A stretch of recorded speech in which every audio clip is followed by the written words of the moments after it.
नमस्कार, मैं हूं श्रद्धा। आप देख रहे हैं भारत एक्सप्रेस। राजधानी में विधानसभा चुनाव 2025 की सरगर्मियां तेज हैं। देश की राजधानी के असेंबली इलेक्शन में मुख्य मुकाबला सत्ताधारी आम आदमी पार्टी और बीजेपी के बीच है।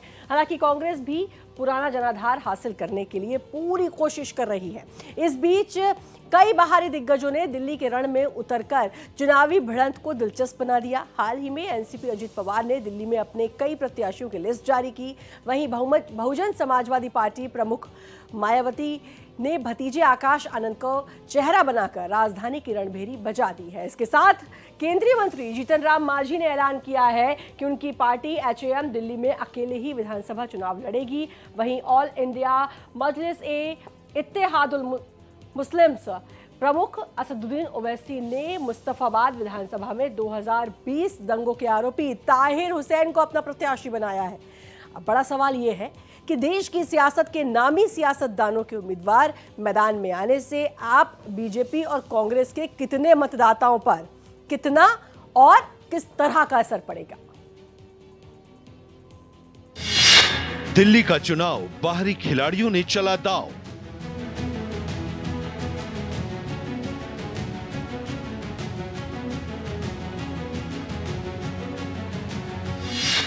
एआईएमआईएम और बीएसपी राजधानी के इलेक्शन में एंट्री।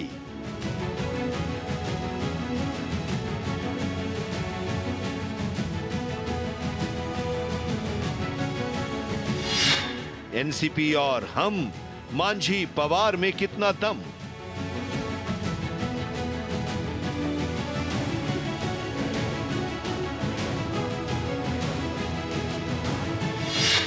आम आदमी पार्टी के सामने चुनौती, दलित मुस्लिम वोट की खेती।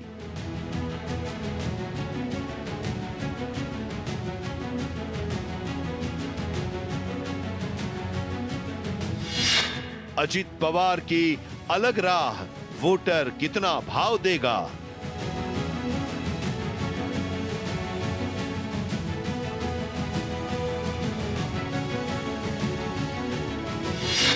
यूपी उपचुनाव में निराशा, दिल्ली में बहन जी ने भाग्य आजमाया।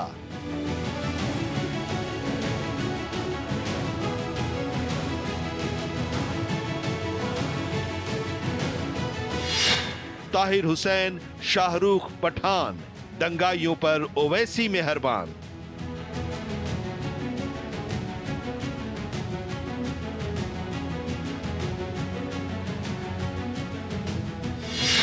आम आदमी पार्टी, बीजेपी, कांग्रेस, नए योद्धाओं से किस पर कितना असर। उत्तर प्रदेश में खिसकते जनाधार के बीच बीएसपी सुप्रीमो मायावती ने दिल्ली विधानसभा चुनाव में पूरे दमखम से उतरने का ऐलान कर दिया है।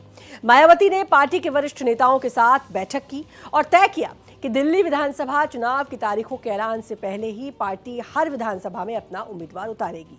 Party door to door campaign करेगी। इसके जरिए ज्यादा से ज्यादा दलितों और पिछड़ों को जोड़ेगी। दिल्ली में किसी भी पार्टी से गठबंधन नहीं किया जाएगा। चुनाव में पार्टी की पूरी जिम्मेदारी मायावती की भतीजे और बीएसपी नेता आकाश आनंद ही संभालेंगे। की 10 विधानसभा सीटों के लिए हुए उपचुनाव में हाथ आजमाने के बाद मायावती की अगुवाई वाली बहुजन समाज पार्टी अब दिल्ली विधानसभा चुनाव की तैयारियों में जुट गई है। 2008 के दिल्ली विधानसभा चुनाव में 14% वोट शेयर के साथ 2 सीटें जीतकर अपनी मौजूदगी दर्ज कराने वाली बीएसपी इसके बाद कभी खाता भी नहीं खोल पाई। इस बार पार्टी नई रणनीति के साथ चुनाव मैदान में उतरने को तैयार है। पार्टी प्रमुख मायावती ने दिल्ली विधानसभा चुनाव को लेकर खास रणनीति तैयार की है। पार्टी का जोर बड़ी रैलियों और रोड शो की जगह नुक्कड़ सभाओं और डोर टू डोर जनसंपर्क पर रहेगा। बीएसपी ने दिल्ली विधानसभा चुनाव के लिए जो रणनीति तैयार की है उसमें कैडर के साथ ही टिकट बंटवारे पर फोकस किया गया है। बीएसपी कैडर को एक्टिव करने के लिए पार्टी पदाधिकारियों को मैदान में उतारेगी। पार्टी की दिल्ली इकाई जगह जगह कैडर कैंप के साथ ही कार्यकर्ता सम्मेलन और बैठकों का आयोजन करेगी। मायावती का स्पष्ट निर्देश है कि दिल्ली के दलित और बहुजन समाज को बीएसपी के साथ लाने का प्रयास किया जाए। दिल्ली में दलित समाज की आबादी करीब 20% है और 12 सीटें इस वर्ग के लिए आरक्षित हैं। मायावती की नजर इस वर्ग को साधने पर है। बीएसपी की चुनाव रणनीति में डोर टू डोर जनसंपर्क पर फोकस की बात है। बीएसपी के पदाधिकारी और कार्यकर्ता दिल्ली की दलित बस्तियों और कॉलोनियों में घर घर जाकर बीएसपी की नीतियों के बारे में बताएंगे और आरक्षण के मुद्दे पर कांग्रेस और बीजेपी का रुख किस तरह का रहा है इसे बताएंगे। टिकट बंटवारे में भी बीएसपी जातीय सामाजिक समीकरणों का ध्यान में रखकर फैसला लेगी। मायावती ने दिल्ली यूनिट से मजबूत उम्मीदवारों के नाम का पैनल बनाकर नेतृत्व को भेजने के लिए कहा है। आकाश को बीएसपी की कमान। राष्ट्रीय राजधानी दिल्ली में बीएसपी के चुनाव अभियान की कमान नेशनल कोऑर्डिनेटर आकाश आनंद संभालेंगे। आकाश आनंद दिल्ली के कोंडली विधानसभा में रैली कर बीएसपी के चुनाव अभियान का आगाज करेंगे। आकाश आनंद दिल्ली में ताबड़तोड़ रैलियां करेंगे। मायावती के घोषित उत्तराधिकारी आकाश आनंद दिल्ली के टेस्ट में कितना सफल होते हैं, ये देखना होगा। देखिए, जनता कोई फ्रैक्चर्ड मैंडेट तो देती नहीं है, तो वहां पर मुकाबला आप और बीजेपी के बीच में दिख रहा है और आपके खिलाफ जो एक एंटी इनकम्बेंसी है वो एक बड़ा फैक्टर है। जो वोटों का गणित है, जिसमें मुस्लिम वोट जिस पर दावा कर रही है कांग्रेस कि वो अब हमारे हिस्से में है, क्योंकि लोकसभा में उसका लाभ हमें दिखा है। एआईएमआईएम इनकी भी नज़र वही मुस्लिम वोटरों पर है।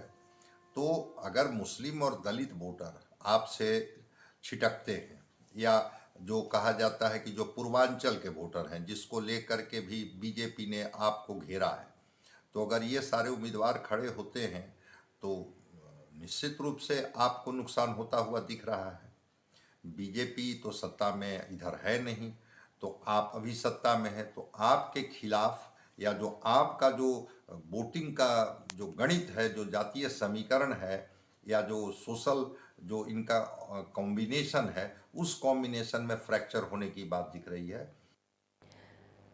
दिल्ली विधानसभा चुनाव 2025 को लेकर सभी पार्टियां अपनी अपनी तैयारियों में जुटी हुई हैं। इस बार सत्तारूढ़ आम आदमी पार्टी, बीजेपी और कांग्रेस के बीच मुख्य मुकाबला होने की संभावना है। वहीं सांसद असदुद्दीन ओवैसी की पार्टी एआईएमआईएम की भी दिल्ली चुनाव में अब एंट्री हो गई है। माना जा रहा है कि एआईएमआईएम दिल्ली की कम से कम 10 विधानसभा सीटों पर अपने उम्मीदवार उतार सकती है। इसी क्रम में पार्टी ने हाल ही में मुस्तफाबाद सीट से दिल्ली दंगों के मुख्य मुलजिम और पूर्व निगम पार्षद ताहिर हुसैन को अपना उम्मीदवार बनाया है। हैदराबाद के सांसद असदुद्दीन ओवैसी की पार्टी एआईएमआईएम उत्तर प्रदेश से लेकर बिहार और महाराष्ट्र तक चुनाव मैदान में अपनी मौजूदगी दर्ज कराती आई है, लेकिन देश की राजधानी के रण से दूरी बनाए रखी। केंद्र शासित प्रदेश दिल्ली चुनाव की दहलीज पर खड़ा है और इस बार ओवैसी की पार्टी भी समर में उतरने को तैयार है। ओवैसी की पार्टी ने दिल्ली दंगा केस में जेल में बंद चल रहे आम आदमी पार्टी के पूर्व पार्षद रहे ताहिर हुसैन को मुस्तफाबाद सीट से उम्मीदवार घोषित कर दिया है।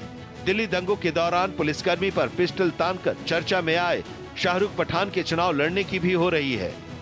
इस तरह की चर्चा को हवा मिली जेल में बंद शाहरुख के परिजनों से एआईएमआईएम के दिल्ली प्रदेश अध्यक्ष की मुलाकात के बाद।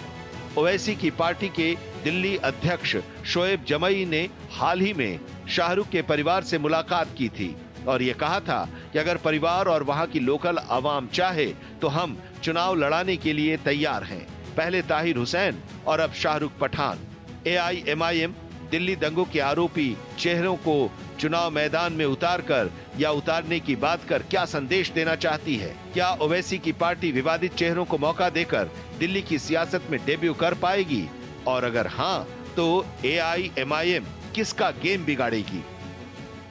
देखिए, शाहरुख पठान के परिवार से हमारी मुलाकात हुई है और इस बारे में यहाँ से शाहरुख पठान के परिवार से टिकट के सिलसिले में कोई बातचीत नहीं हुई, लेकिन उनके परिवार के दुख दर्द और उनकी जो कानूनी लड़ाई है इस सिलसिले में बातचीत हमारी हुई है।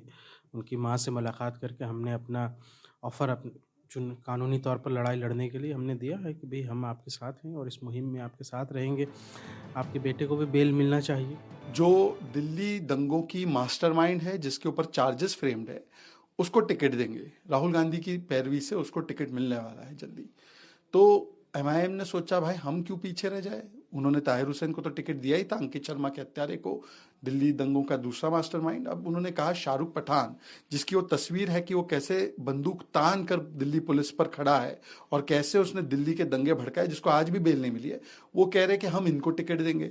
तो दंगाइयों के साथ कौन हो सकता है सबसे ज्यादा, ये कंपटीशन आम आदमी पार्टी में तो पहले से था, पर अब कांग्रेस और एमआईएम में भी छिड़ चुका है। दिल्ली में ओवैसी की पार्टी एक के बाद एक विवादित चेहरों पर दांव लगा रही है, तो इसके पीछे भी अपनी रणनीति है। ओवैसी और उनकी पार्टी की रणनीति मुस्लिम पॉलिटिक्स की पिच पर एक पैन इंडिया विकल्प बनने की है। ओवैसी ये संदेश देना चाहते हैं कि जिन मुस्लिम नेताओं से बाकी की सेक्युलर पार्टियां भी किनारा कर रही हैं, हम उन नेताओं के साथ ही उनके परिवार के साथ भी खड़े हैं। दिल्ली में मुस्लिम मतदाता कभी कांग्रेस के साथ हुआ करते थे, जो अब आम आदमी पार्टी के साथ शिफ्ट हो चुके हैं। ऐसे में राजधानी की सियासत में जमीन बनानी है तो पार्टी के लिए ताहिर हुसैन जैसे चेहरे जरूरी हो जाते हैं, जिन्हें दिल्ली दंगों के दौरान आईबी कर्मचारी अंकित शर्मा की हत्या के आरोप में जेल जाने के बाद आम आदमी पार्टी ने निष्कासित कर दिया था। अब ताहिर को उम्मीदवार बनाने के बाद एआईएमआईएम की रणनीति मुस्लिम समाज के बीच खुद को उनके सच्चे हमदर्द के रूप में ले जाने की है। असदुद्दीन ओवैसी ने ताहिर हुसैन के समर्थन में रैली कर इस बात के संकेत भी दे दिए। उन्होंने जनसभा को संबोधित करते हुए कहा कि ताहिर हुसैन को वोट देकर आप सिर्फ एक व्यक्ति को नहीं चुन रहे हैं, बल्कि अपने नेतृत्व को मजबूत कर रहे हैं। ओवैसी ने ये सवाल भी दाग दिया कि जब हर समुदाय के लिए राजनीतिक नेतृत्व है, तो मुस्लिमों के लिए क्यों नहीं? तुम डरते हो तो इसलिए डराया जा रहा है। जिस दिन तुम नहीं डरने का ऐलान करोगे, और नहीं डरना सिर्फ जबान से नहीं डरना जब तुम कहते हो कि मैं किसी बाप से नहीं डरता, मैं किसी माइकल लाल से नहीं डरता, मैं किसी मोदी से नहीं डरता, मैं किसी केजरीवाल से नहीं डरता, उसको अमली जामेनामा कैसे पहनाएंगे? सिर्फ नारा लगाने से तुम खुश हो जाओगे नहीं, तुमको जाकर अपने वोट का सही इस्तेमाल करना पड़ेगा। और सही इस्तेमाल मुस्तफाबाद में पतंग के निशान पर ताहिर हुसैन के लिए, उन तमाम मजलूमीन के लिए, इस विधानसभा के विकास के लिए आपको अपने वोट का इस्तेमाल करना पड़ेगा। इस डर को निकालो अपने दिमागों से। तुम कब तक और हम कब तक डरते डरते जिंदगी गुजारेंगे? एक बार इस डर को निकालो। इस दिल्ली के विधानसभा में आप अपने इत्तेहाद की निशानी के तौर पर मजलिस के नुमाइंदों को कामयाब करो। देखो हालात बदलेंगे, वरना याद रखो कोई आसमानों से आने वाला नहीं है। दिल्ली में आम आदमी पार्टी के संयोजक अरविंद केजरीवाल ने महिलाओं से लेकर बुजुर्गों और पुजारियों समेत ग्रंथियों के लिए बड़े पैमाने पर पैसे का ऐलान किया है। इस पर असदुद्दीन ओवैसी ने बड़ा निशाना साधा है। असदुद्दीन ओवैसी ने अरविंद केजरीवाल पर निशाना साधते हुए कहा कि केजरीवाल अपनी जेब से कोई काम नहीं करते और न ही ये पैसा उनका है, बल्कि गवर्नमेंट का पैसा है। अब केजरीवाल कह रहे मैं ये दे दूंगा, मैं वो दे दूंगा, मैं ये कर दूंगा, सब कर दूंगा। केजरीवाल अपने जेब से नहीं दे रहे, उनके अब्बा का पैसा नहीं है, गवर्नमेंट का पैसा। मैं ये दे दूंगा, मैं वो दे दूंगा। अरे क्या दोगे तुम ताहिर हुसैन के घर को आकर तुम नहीं मिल सके, तुम क्या दे सकते? जो जेलों में है तुम उनके परिवार से एक बार फोन करके नहीं बात कर सके, तुम क्या दे सकते? तुम यहाँ पर रोड पे ट्रैफिक जाम होता, तुम उसको हल नहीं करे, तुम क्या दे सकते हो? इस विधानसभा में तुमने कौन सा स्कूल कॉलेज खोला बताओ हमको? तुमने कुछ नहीं किया। क्यों नहीं किया? क्योंकि केजरीवाल और मोदी जान के लोग डरते हैं। इनको डरा कर रखो, और इनको डरा कर रखो तो एक मुश्त में इनके वोट लेकर जाओ। और जब मैं इस तरह की बात करता हूं तो बोलते देखो ओवैसी वोट काटने के लिए आया है। मेरे अजीज दोस्तों और बुजुर्गों, अगर मेरी बात में सच्चाई है तो उस पर गौर करो। आप, ये आपका इलेक्शन है, मेरा इलेक्शन नहीं है। मुझे हैदराबाद के अवाम ने कामयाब कर दिया, मेरी पार्टी मजलिस इत्तेहाद मुस्लिमीन को। वहीं आम आदमी पार्टी ने भी एआईएमआईएम पर पलटवार किया है। आम आदमी पार्टी की प्रवक्ता प्रियंका कक्कड़ का आरोप है कि दिल्ली में एआईएमआईएम की दस्तक बीजेपी की नकारात्मक रणनीति का हिस्सा है। जब भी बीजेपी हारने लगती है तो वो चुनाव लड़ने के लिए और अधिक दलों को ले आती है। बीजेपी लोकसभा चुनाव में बीएसपी और एआईएमआईएम को लेकर आई। अब आप डेटा देखेंगे तो पता चलेगा कि जब भी एआईएमआईएम ने अपने उम्मीदवार मैदान में उतारे हैं तो इससे बीजेपी को फायदा हुआ है। भाजपा की नकारात्मक रणनीति का एक और हिस्सा है। भाजपा जहां भी हार रही होती है तो वो बहुत सारी पार्टियों को उतार देती है। बीएसपी को उतारा लोकसभा में, आपको ध्यान होगा, एआईएमआईएम को उतारा। तो ये भाजपा की नकारात्मक राजनीति का एक और प्रमाण है और कुछ नहीं। देखिए, आंकड़े उठा के देखेंगे तो आपको पता चलेगा कि जब भी एआईएमआईएम मैदान में उतरी है तो उसका फायदा भाजपा को ही पहुंचा है। उन्होंने वोट काटने की राजनीति ही की है हर बार। आरोप इसलिए लगाए जा रहे हैं क्योंकि हम बार बार अरविंद केजरीवाल जी बार कानून व्यवस्था को लेकर मुद्दा उठाते हैं। यहाँ दिल्ली के लोगों को कोई फर्क नहीं पड़ता कि पहले सीएम किस घर में रहते थे, अब तो उस घर में रहते भी नहीं। वैसे भी वो सरकारी घर है और किसी को फर्क नहीं पड़ता कि कौन कहाँ रहता है। सबको ये फर्क पड़ता है कि उनका घर आज सुरक्षित है कि नहीं, उनके बच्चे आज सुरक्षित हैं कि नहीं। और इस मामले में भाजपा एकदम फेलियर रही है। जहां भाजपा की रणनीति रहती है कि केजरीवाल को बदनाम करो, दिल्ली सरकार की, अरविंद केजरीवाल जी की रणनीति है कि दिल्ली को बचाओ। आपको बता दें कि दिल्ली के चुनावी दंगल में ये पहला मौका है जब ओवैसी की पार्टी ताल ठोक रही है। दिल्ली में मुस्लिम वोटर पहले कांग्रेस और अब आम आदमी पार्टी के पक्ष में एक मुश्त वोट करते आए हैं। केंद्र शासित प्रदेश में 2011 की जनगणना के मुताबिक दिल्ली में करीब 12% मुस्लिम है, जो कुल 70 में से लगभग दर्जन भर विधानसभा सीटों पर जीत हार तय करने में निर्णायक भूमिका निभाते हैं। दिल्ली के मैदान में एआईएमआईएम सीलमपुर, बाबरपुर, बलीमारान, चांदनी चौक, ओखला, जंगपुरा जैसी मुस्लिम बहुल्य विधानसभा सीटों पर एआईएमआईएम उम्मीदवार उतारने की तैयारी में है। ओवैसी की पार्टी अगर मुस्लिम वोट बैंक में सेंध लगाने में सफल रही तो इसका नुकसान सत्ताधारी आम आदमी पार्टी को उठाना पड़ सकता है। दिल्ली की राजनीति जिसमें अब कई पार्टियों की एंट्री हो चुकी है। और अब बात करेंगे महाराष्ट्र की। महाराष्ट्र के हालिया विधानसभा चुनाव में जीत का स्वाद चखने वाले अजीत पवार ने अब दिल्ली के चुनावी रण में एंट्री ले ली है। महाराष्ट्र में अजीत पवार बीजेपी के सहयोगी हैं, हालांकि दिल्ली के चुनाव में अकेले ही मैदान में कूद गए हैं। फिलहाल अजीत पवार की अगुवाई वाली राष्ट्रवादी कांग्रेस पार्टी ने दिल्ली चुनाव के लिए अपने कई उम्मीदवार घोषित कर दिए हैं। वहीं जीतन राम मांझी की पार्टी एचएएम ने भी दिल्ली चुनाव में स्वतंत्र रूप से चुनाव लड़ने का ऐलान कर दिया है। राष्ट्रवादी कांग्रेस पार्टी के अध्यक्ष अजीत पवार ने दिल्ली विधानसभा चुनाव में अपने प्रत्याशी उतारकर संकेत दे दिए हैं कि वो अपनी पार्टी को एक बार फिर राष्ट्रीय राजनीतिक दल का दर्जा दिलवाने के लिए कदम बढ़ा चुके हैं। एनसीपी के राष्ट्रीय महासचिव और मुख्य राष्ट्रीय प्रवक्ता बृजमोहन श्रीवास्तव ने कहा है कि पार्टी के संसदीय बोर्ड से मंजूरी मिलने के बाद उम्मीदवारों की घोषणा की गई है। श्रीवास्तव के मुताबिक ये उम्मीदवार दिल्ली के विभिन्न निर्वाचन क्षेत्रों में चुनाव लड़ेंगे, जो राजधानी में मजबूत प्रतिनिधित्व सुनिश्चित करने के पार्टी के प्रयास को दर्शाता है। अजीत पवार की राष्ट्रवादी कांग्रेस पार्टी यानी एनसीपी ने बादली से मुलायम सिंह को, दिल्ली कांग्रेस प्रमुख देवेंद्र यादव के खिलाफ टिकट दिया है। वहीं बुराड़ी से रतन त्यागी, चांदनी चौक से खालिदुर रहमान, बलीमारन से मोहम्मद हारूफ और ओखला से इमरान सैफी को मैदान में उतारा है। इसके अलावा पार्टी ने छतरपुर से नरेंद्र तंवर, लक्ष्मी नगर से नमहा, गोकुलपुरी से जगदीश भगत, मंगोलपुरी से खेमचंद, सीमापुरी से राजेश लोहिया और संगम विहार से कमर अहमद को उम्मीदवार बनाया है। आपको बता दें कि वर्तमान में एनसीपी महाराष्ट्र के अलावा नागालैंड और केरल में मान्यता प्राप्त क्षेत्रीय पार्टी है। महाराष्ट्र, नागालैंड और अरुणाचल प्रदेश की विधानसभाओं में न सिर्फ एनसीपी के सदस्य हैं, बल्कि पार्टी वहां की सत्तारूढ़ सरकारों में भी शामिल है। अब अजीत पवार दिल्ली में अपनी पार्टी को चुनाव लड़वाकर यहां न सिर्फ अपनी उपस्थिति दर्ज करना चाहते हैं, बल्कि वोट भी पाना चाहते हैं कि राष्ट्रीय दल की दौड़ में तो शामिल हो ही जाएं, ताकि महाराष्ट्र, नागालैंड, केरल के साथ दिल्ली को भी मिलाकर वो दोबारा राष्ट्रीय दल का दर्जा दिलवा सकें। वहीं केंद्रीय मंत्री जीतन राम मांझी ने ऐलान कर दिया है कि उनकी पार्टी हम दिल्ली विधानसभा चुनाव में अकेले लड़ेगी। इससे पहले कयास ये लगाए जा रहे थे कि भारतीय जनता पार्टी दिल्ली की कुछ विधानसभा सीटें अपने सहयोगी दलों को भी दे सकती है।